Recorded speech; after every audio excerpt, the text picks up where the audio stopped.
नमस्कार दोस्तों, स्वागत है आपका मेरे अपने चैनल वीकू राघव स्किल में।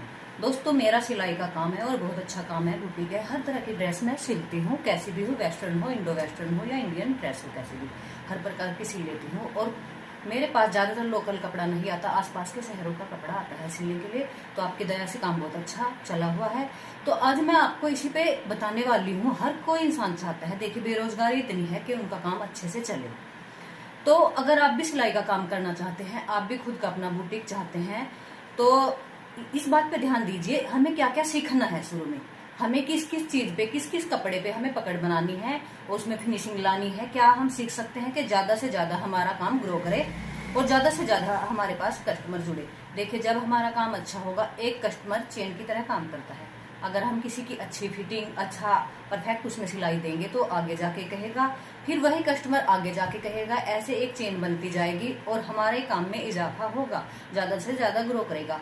आपको अगर देखिए नहीं सिलाई आती है, बेसिक आती है, थोड़ी बहुत ही सिलाई लगाना जानते हैं आप और चाहते हैं अच्छे से सिलाई करना सीखे, तो आपको क्या क्या कपड़े सिलने चाहिए, सीखने चाहिए कि उसमें काम में हमारे बढ़ोतरी हो। किन कपड़ों पे हमें ज्यादा ध्यान देना चाहिए, क्योंकि जून की छुट्टियां हैं। अगर आप सीखना चाहते हो 1 मंथ में आप बेसिक से कपड़े सभी सीख सकते हो, अगर आपका इच्छा शक्ति बहुत अच्छी है।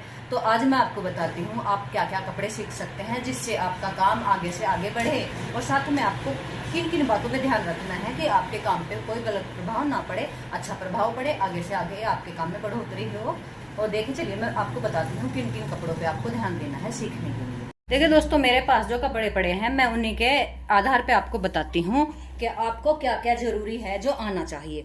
वैसे तो अगर आप सभी चीजें सीख सकते हैं तो बहुत अच्छी बात है। देखिए, सबसे पहले हम बात करते हैं सलवार कमीज की। सलवार कमीज भी बहुत ज्यादा सिलाई में आता है। अगर आप उत्तर भारत से हो, हरियाणा, पंजाब, यूपी से हो, इस साइड बहुत ज्यादा सलवार कमीज भी चलता है। देखिए, हमारे पास कमीज है, कमीज अभी सिला नहीं है, सलवार इसका कल मैंने कटिंग किया था, तो ये है।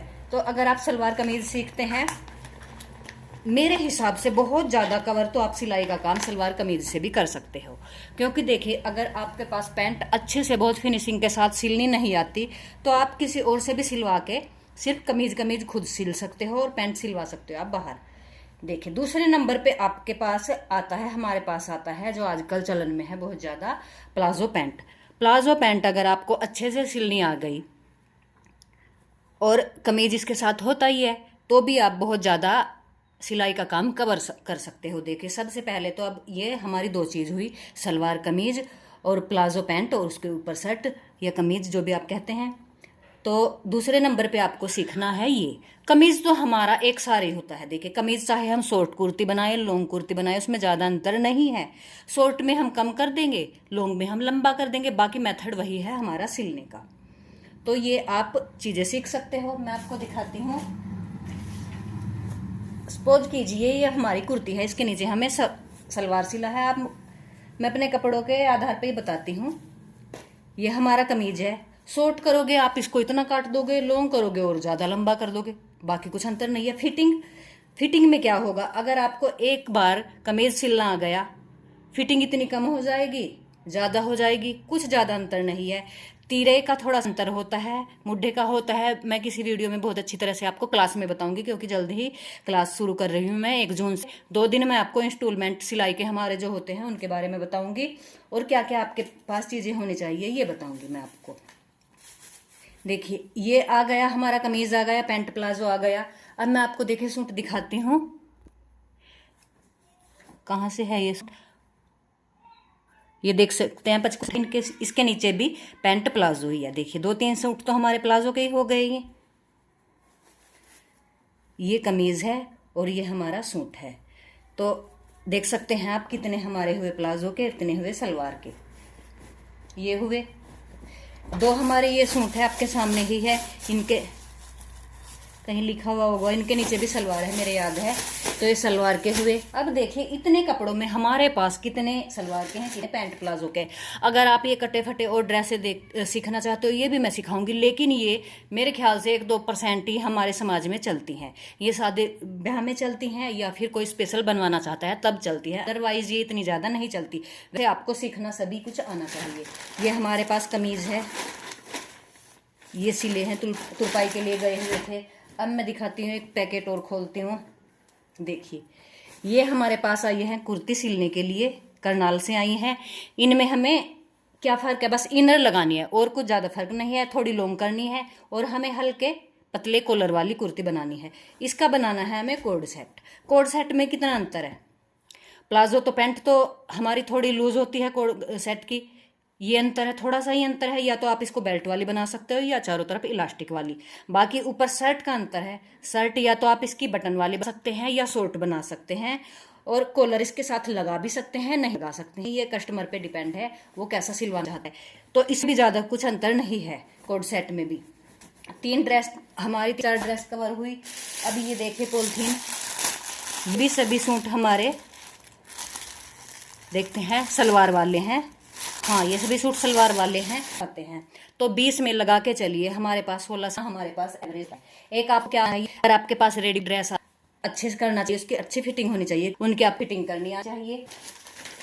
ये भी हमारे पास पैंट प्लाजो का है। पॉलिथीन में कुछ हमारे बेड के अंदर भरे हुए हैं क्योंकि स्पेस थोड़ा है जहाँ बैठेंगे अच्छा, अब हमारे पास आता है सर में। हमारे पास क्या चलता है, अक्सर हमारी कली वाली होती हैं या हमारी अम्ब्रेला कटिंग में होती हैं या होती हैं। उसका स्ट्रक्चर साड़ी का अम्ब्रेला कटिंग में आनी चाहिए। अम्ब्रेला कटिंग में आप एक ड्रेस सीख गए तो अम्ब्रेला कटिंग में गाउन हो गई, अम्ब्रेला प्लाजो हो गया, सर्कुलर प्लाजो हो गया, तो और अच्छे से आपको मोहरी बनानी चाहिए। अब मैं बताती हूँ आपको क्या क्या सिलाई में आप 2-3 दिन क्या करो, सीधी सिलाई लगाना। इंस्टॉलमेंट छोटे छोटे मैं आपको बता दूंगी, जरूरी सामान बताऊंगी, फालतू सामान मैं आपको कुछ नहीं बताऊंगी, आप लेना है सिलाई। कच्चा आना चाहिए, मोहरी पे फिनिशिंग होनी चाहिए। तो उधर 200 में दिक्कत आती है, मुझे भी आई थी। उसमें आलस नहीं करोगे, उसको जहाँ भी आपको लगे ये हमारा गलत है या इसमें सफाई नहीं आई है ये, और इतनी अगर आपने जो सीख ली तो आपका बुटीक अच्छे से चलेगा। दूसरे आप कर सकते हैं बुटीक चलने के लिए।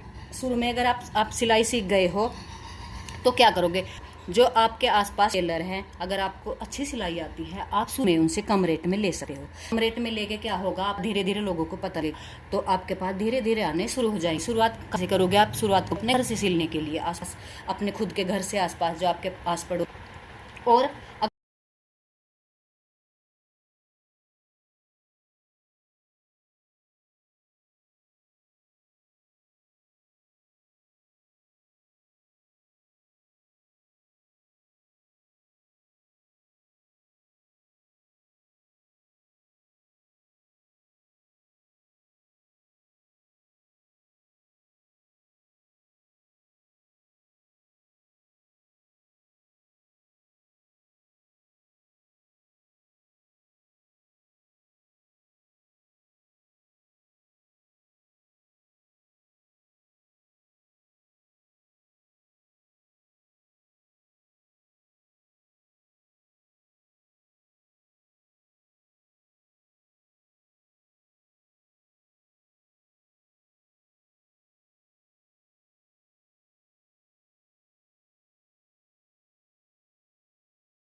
लेकिन बाहर आप तब सिलवाओगे जब आपके पास अच्छा सा काम आना शुरू हो जाएगा। दूसरे आप क्या ध्यान रखोगे, अच्छे से पूछ लो किसको कपड़ा कब देना है, क्योंकि कई बार ऐसा होता है, अक्सर देखिए मैं आपको सच बताती हूँ, मैं भी बहुत लेट कर देती हूँ, क्योंकि कई बार ऐसा होता है कपड़ा आ जाता है लेकिन उसके बाद करके उसको भी हमें पता रहता है नहीं चाहिए, लेकिन वो इसलिए कह, ये तो खैर हंसी मजाक, शुरुआत खुद से कर, कोशिश कर रहा है, यहाँ से खोलना पड़ेगा, अगली बार आएगा ही नहीं, कहेंगे उसको प्यार से बोलना बनाने। अगर अच्छा